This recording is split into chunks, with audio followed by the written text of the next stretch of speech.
La Bible en un an, le 21 mai, le deuxième livre de Samuel, chapitre 1, verset 1 au chapitre 2, verset 32, le livre des psaumes, chapitre 118, verset 1 à 29, le livre des proverbes, chapitre 15, versets 5 et 6, l'évangile de Luc, chapitre 19, verset 28 à 48.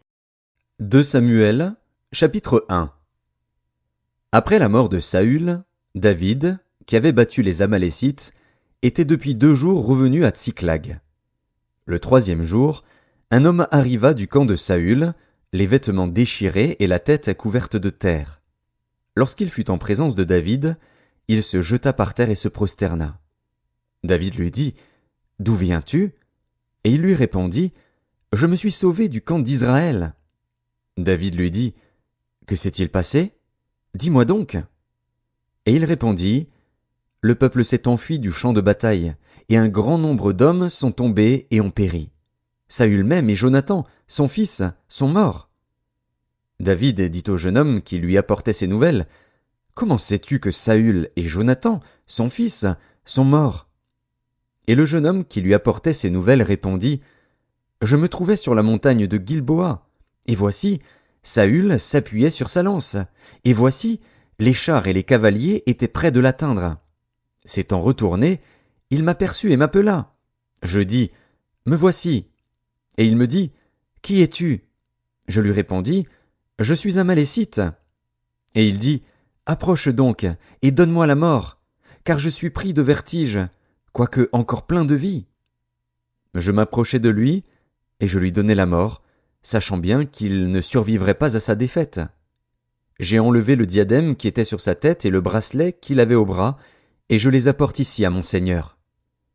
David saisit ses vêtements et les déchira, et tous les hommes qui étaient auprès de lui firent de même.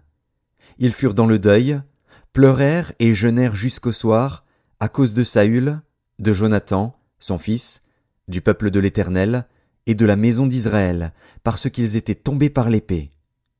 David dit au jeune homme qui lui avait apporté ces nouvelles, « D'où es-tu » Et il répondit, « Je suis le fils d'un étranger, d'un Amalécite. » David lui dit, « Comment n'as-tu pas craint de porter la main sur l'oint de l'Éternel et de lui donner la mort ?»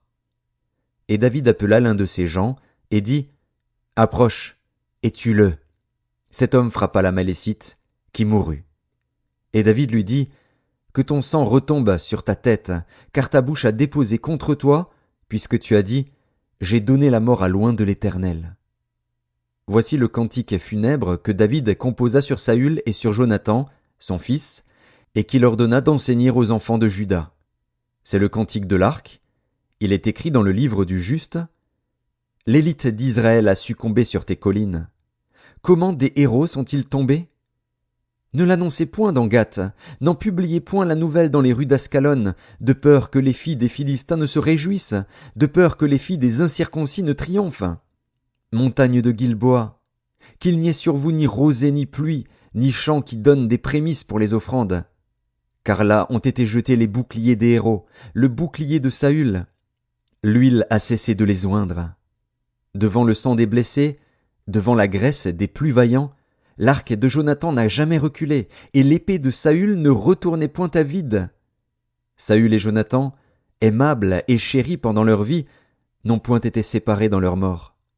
Ils étaient plus légers que les aigles, ils étaient plus forts que les lions.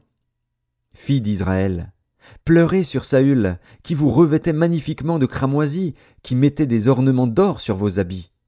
Comment des héros sont-ils tombés au milieu du combat? Comment Jonathan a-t-il succombé sur tes collines?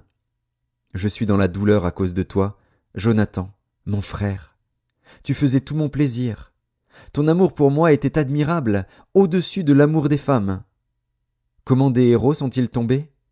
Comment leurs armes se sont-elles perdues? 2 Samuel, chapitre 2.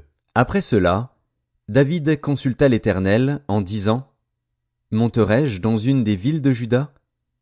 L'Éternel lui répondit, « Monte. » David dit, « Où monterai-je » Et l'Éternel répondit, « À Hébron. » David y monta, avec ses 2 femmes, Akinoam de Jizréel et Abigaïl de Carmel, femme de Nabal. David fit aussi monter les gens qui étaient auprès de lui, chacun avec sa maison. Et ils habitèrent dans les villes d'Hébron. Les hommes de Juda vinrent, et là ils oignirent David pour roi sur la maison de Juda. On informa David que c'étaient les gens de Jabès, en Galaad, qui avaient enterré Saül.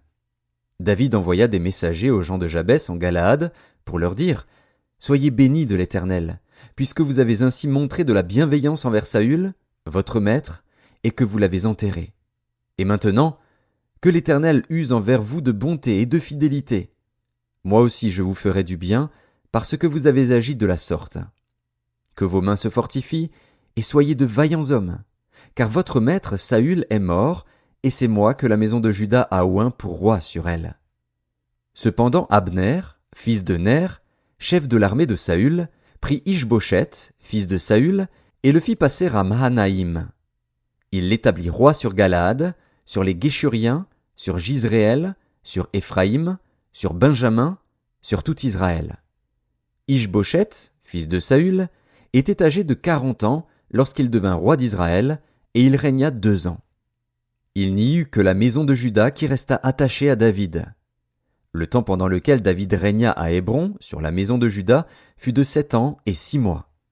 Abner, fils de Ner, et les gens d'Ish-Boshet, fils de Saül, sortirent de Mahanaïm pour marcher sur Gabaon. Joab, fils de Tseruja, et les gens de David, se mirent aussi en marche. Ils se rencontrèrent près de l'étang de Gabaon, et ils s'arrêtèrent les uns en deçà de l'étang, et les autres au-delà. Abner dit à Joab, « Que ces jeunes gens se lèvent, et qu'ils se battent devant nous. » Joab répondit, « Qu'ils se lèvent. » Ils se levèrent et s'avancèrent en nombre égal, 12 pour Benjamin et pour Ish-Boshet, fils de Saül, et 12 des gens de David. Chacun saisissant son adversaire par la tête, lui enfonça son épée dans le flanc, et ils tombèrent tous ensemble. Et l'on donna à ce lieu, qui est près de Gabaon, le nom de Helkat Hatsurim. Il y eut en ce jour un combat très rude, dans lequel Abner et les hommes d'Israël furent battus par les gens de David. Là se trouvaient les 3 fils de Tseruja, Joab, Abishai et Asaël. Asaël avait les pieds légers comme une gazelle des champs. Il poursuivit Abner, sans se détourner de lui pour aller à droite ou à gauche. Abner regarda derrière lui et dit, « Est-ce toi, Asaël ?» Et il répondit, « C'est moi. » Abner lui dit, « Tire à droite ou à gauche, saisis-toi de l'un de ces jeunes gens et prends sa dépouille. » Mais Asaël ne voulut point se détourner de lui. Abner dit encore à Asaël, « Détourne-toi de moi. Pourquoi te frapperais-je et t'abattrais-je en terre? Comment ensuite lèverais-je le visage devant ton frère Joab ?» Et Asaël refusa de se détourner. Sur quoi Abner le frappa au ventre avec l'extrémité inférieure de sa lance, et la lance sortit par derrière. Il tomba et mourut sur place. Tous ceux qui arrivaient au lieu où Asaël était tombé mort s'y arrêtaient. Joab et Abishai poursuivirent Abner, et le soleil se couchait quand ils arrivèrent au coteau d'Amma, qui est en face de Guiar, sur le chemin du désert de Gabaon. Les fils de Benjamin se rallièrent à la suite d'Abner et formèrent un corps, et ils s'arrêtèrent au sommet d'une colline. Abner appela Joab et dit, « L'épée dévorera-t-elle toujours? Ne sais-tu pas qu'il y aura de l'amertume à la fin? Jusque à quand tarderas-tu à dire au peuple de ne plus poursuivre ses frères? » Joab répondit, « Dieu est vivant. Si tu n'eusses parlé, le peuple n'aurait pas cessé avant le matin de poursuivre ses frères. » Et Joab sonna de la trompette, et tout le peuple s'arrêta. Ils ne poursuivirent plus Israël, et ils ne continuèrent pas à se battre. Abner et ses gens marchèrent toute la nuit dans la plaine. Ils passèrent le Jourdain, traversèrent en entier le Bitron, et arrivèrent à Mahanaïm. Joab revint de la poursuite d'Abner, et rassembla tout le peuple. Il manquait 19 hommes des gens de David, et Asaël. Mais les gens de David avaient frappé à mort 360 hommes parmi ceux de Benjamin et d'Abner. Ils emportèrent Asaël et l'enterrèrent dans le sépulcre de son père à Bethléem. Joab et ses gens marchèrent toute la nuit, et le jour paraissait quand ils furent à Hébron. Psaume 118. Louez l'Éternel, car il est bon, car sa miséricorde dure à toujours. qu'Israël dise « car sa miséricorde dure à toujours », que la maison d'Aaron dise « car sa miséricorde dure à toujours », que ceux qui craignent l'Éternel disent « car sa miséricorde dure à toujours ». Du sein de la détresse, j'ai invoqué l'Éternel. L'Éternel m'a exaucé, il m'a mis au large. L'Éternel est pour moi, je ne crains rien. Que peuvent me faire des hommes? L'Éternel est mon secours, et je me réjouis à la vue de mes ennemis.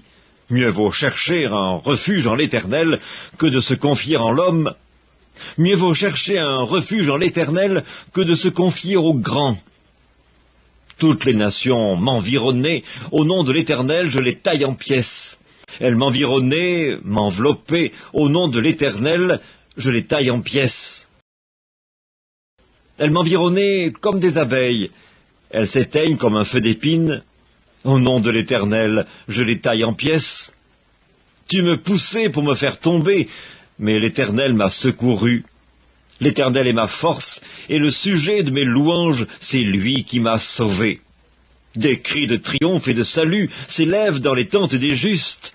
La droite de l'Éternel manifeste sa puissance. La droite de l'Éternel est élevée. La droite de l'Éternel manifeste sa puissance. Je ne mourrai pas, je vivrai, et je raconterai les œuvres de l'Éternel. L'Éternel m'a châtié, mais il ne m'a pas livré à la mort. Ouvrez-moi les portes de la justice, j'entrerai, je louerai l'Éternel. Voici la porte de l'Éternel. C'est par elle qu'entrent les justes. Je te loue parce que tu m'as exaucé, parce que tu m'as sauvé. La pierre qu'ont rejetée ceux qui bâtissaient est devenue la principale de l'angle. C'est de l'Éternel que cela est venu, c'est un prodige à nos yeux. C'est ici la journée que l'Éternel a faite, qu'elle soit pour nous un sujet d'allégresse et de joie. Ô Éternel, accorde le salut. Ô Éternel, donne la prospérité. Béni soit celui qui vient au nom de l'Éternel. Nous vous bénissons de la maison de l'Éternel. L'Éternel est Dieu et il nous éclaire. Attachez la victime avec des liens, amenez-la jusqu'aux cornes de l'autel. Tu es mon Dieu et je te louerai, mon Dieu, je t'exalterai. Louez l'Éternel, car il est bon, car sa miséricorde durera toujours. Livre des Proverbes, chapitre 15. L'insensé dédaigne l'instruction de son père, mais celui qui a égard à la réprimande agit avec prudence. Il y a grande abondance dans la maison du juste, mais il y a du trouble dans les profits du méchant. Évangile de Luc, chapitre 19. Après avoir ainsi parlé, Jésus marcha devant la foule, pour monter à Jérusalem. Lorsqu'il approcha de Bethphagée et de Béthanie, vers la montagne appelée montagne des Oliviers, Jésus envoya 2 de ses disciples en disant « Allez au village, qui est en face. Quand vous y serez entrés, vous trouverez un ânon attaché, sur lequel aucun homme ne s'est jamais assis. Détachez-le et amenez-le. Si quelqu'un vous demande pourquoi le détachez-vous, vous lui répondrez « Le Seigneur en a besoin ». Ceux qui étaient envoyés allèrent et trouvèrent les choses comme Jésus leur avait dit. Comme ils détachaient l'ânon, ses maîtres leur dirent « Pourquoi détachez-vous l'ânon » Ils répondirent « Le Seigneur en a besoin ». Et ils amenèrent à Jésus l'ânon, sur lequel ils jetèrent leurs vêtements et firent monter Jésus. Quand il fut en marche, les gens étendirent leurs vêtements sur le chemin. Et lorsque déjà il approchait de Jérusalem, vers la descente de la montagne des Oliviers, toute la multitude des disciples saisis de joie se mit à louer Dieu à haute voix pour tous les miracles qu'ils avaient vus. Ils disaient « Béni soit le roi qui vient au nom du Seigneur, paix dans le ciel et gloire dans les lieux très hauts. » Quelques pharisiens du milieu de la foule dirent à Jésus « Maître, reprends tes disciples. » Et il répondit « Je vous le dis, s'ils se taisent, les pierres crieront. » Comme il approchait de la ville, Jésus, en la voyant, pleura sur elle et dit « Si toi aussi, au moins, en ce jour qui t'est donné, tu connaissais les choses qui appartiennent à ta paix, mais maintenant, elles sont cachées à tes yeux.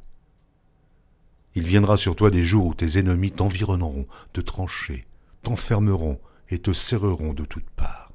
Ils te détruiront, toi et tes enfants, au milieu de toi, et ils ne laisseront pas en toi pierre sur pierre, parce que tu n'as pas connu le temps où tu as été visité. Il entra dans le temple, et il se mit à chasser ceux qui vendaient, en leur disant, « Il est écrit, ma maison sera une maison de prière, mais vous en avez fait une caverne de voleurs. » Il enseignait tous les jours dans le temple, et les principaux sacrificateurs, les scribes et les principaux du peuple cherchaient à le faire périr. Mais ils ne savaient comment s'y prendre, car tout le peuple l'écoutait avec admiration.